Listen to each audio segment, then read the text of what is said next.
It's 1942 in a doctor's office in the United States. The doctor tells the young mother, "You need to give your baby this medicine, but if you give her too much, she'll die." The young mom wasn't a nurse, she wasn't a pharmacist, but she was the person with the medicine dropper, and she cared more than anybody else. The United States is at war. The young mother's husband has been drafted, and they aren't sure when he'll be sent overseas. But the baby's sick. She needs this medicine. The doctor says she needs half a drop. How do you give half a drop to an infant? You fill a spoon with water, you put one drop in.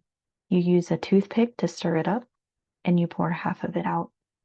You give the little one the other half. Slowly, she gets better. Hi there, I'm Appy from My Code Happy. I'm a website and data advisor, and this is week 3 of our inspiration series. These are stories that I think about when I get scared, when I want to quit, when I doubt myself. So I wanted to share them with you so that they might help you too. The young mom wasn't a pharmacist. She wasn't a nurse.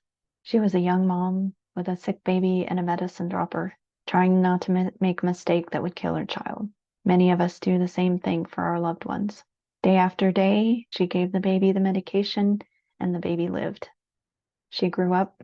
She's one of my loved ones. The baby's dad was sent overseas. He spent a year away from his little girl, and when he was drafted, the military wasn't giving family allotments at that time. So his wife and little girl were surviving on very little. So he did whatever he could. He sold candy bars. He sewed on buttons. He sewed on patches for the officers. He found ways to make a nickel here and a dime there to send home to his family. He was a clerk. He wasn't a tailor. He wasn't a salesman. But his family needed something, and he was willing to do what it took to help. Sometimes I struggle with all the things I feel like I'm not. And while sometimes it does help to think about the things that I am, the skills that I have, sometimes it helps to go back to these stories. The person who said, "I'm not good at math. I'll never make it through engineering school," but they figured it out. Now they're a professional engineer. It's absolutely not that skills don't matter. In an engineering career, you need the skills, you need the education, you need the continued training, you need the licensure. That's all critical.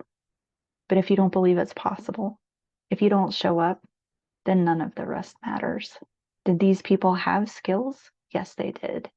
Did they have credentials, qualifications? Sometimes yes, sometimes no.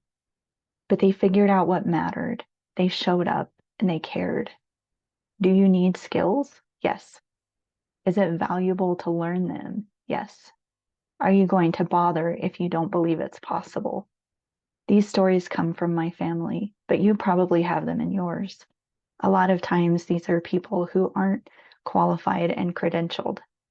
They just show up and do what needs doing, and they leave me without an excuse. Not because we have to be as tough as they were, but because they show us that showing up is a lot of what counts. A couple of weeks ago, I wasn't sure about something, and somebody told me, "You have to believe it's possible." That's where it starts. If you don't believe it's possible, you won't show up. Sometimes you feel like you don't have a choice, but there's always a choice to give up, to not show up, to quit. Thanks for joining me as I share these stories that help me when I'm not sure I can keep going. I hope they've been an inspiration to you. Thanks for watching. Come back and see me again.